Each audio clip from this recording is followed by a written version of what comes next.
picking up good vibrations.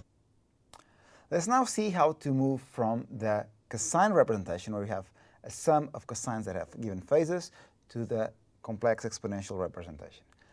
It's actually very easy. All we need to do is to expand these cosine in terms of complex exponentials. So cosine of x is exponential of jx plus exponential of minus jx over 2.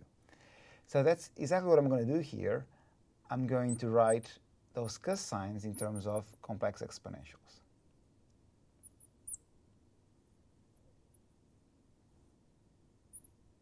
It's e to the power of j times the argument of this cosine plus e to the power of minus j times the argument.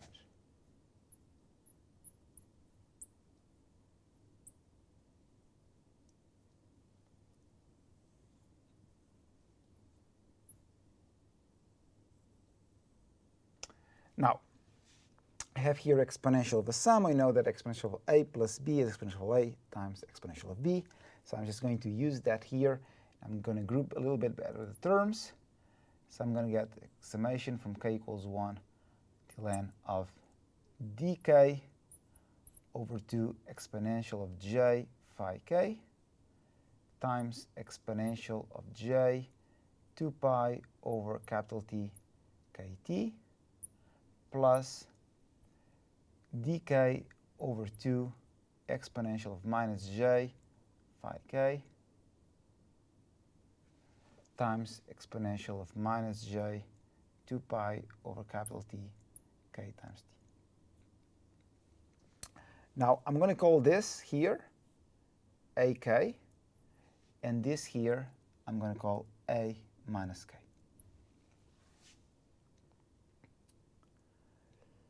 Now, in the second summation, I'm going to use the change of variables. K bar equals minus k. Okay? So I'm going to have a naught plus the first summation, which is exactly the same. But for the second one,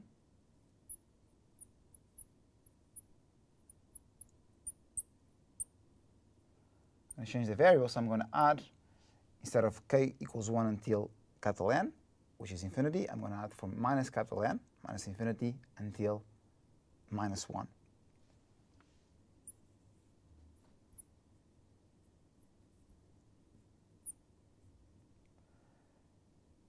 And then a of k bar, sorry, so that this is k bar because I changed the variable, e to the power of j 2 pi capital T k bar t. Now having k bar or k is the same as a dummy variable, so we just end up with the summation from k equals minus n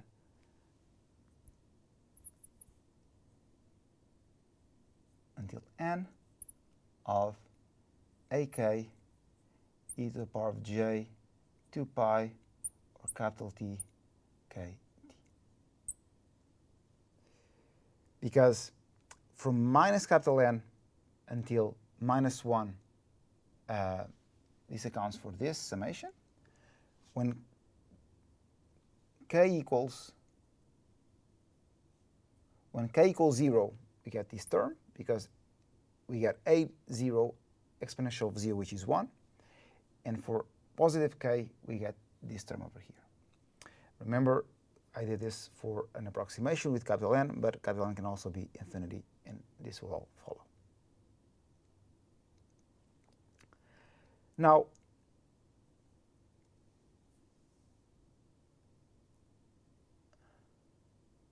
so we have seen how to translate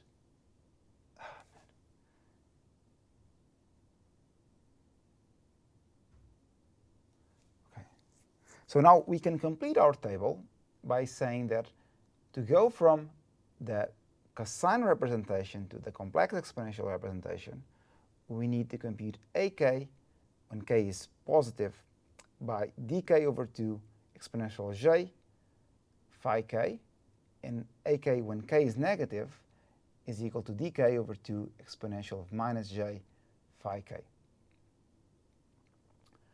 course, if we have the a case and if we want to compute the d case, the d k's are nothing more than the absolute value of ak times 2, and the phi k's are nothing more than the angle of the a case when k is positive, or minus angle of the a minus case. Now, from this table, we already know how to go from the cosine sine representation to the cosine representation, and from the cosine representation to the complex exponential representation. And that means that we can also go from the complex exponential representation to the cosine sine, and the formulas can be derived from the formulas from these two previous conversions. There's nothing more than ak equals bk minus ck minus jck over 2. And of course, if we do have the bk's and ck's, we can compute the a case. But of course, if we also have the a case, it suffices to take the real part of the a case to get the b case, and it suffices to get the negative of the imaginary part of the a case to get the c case.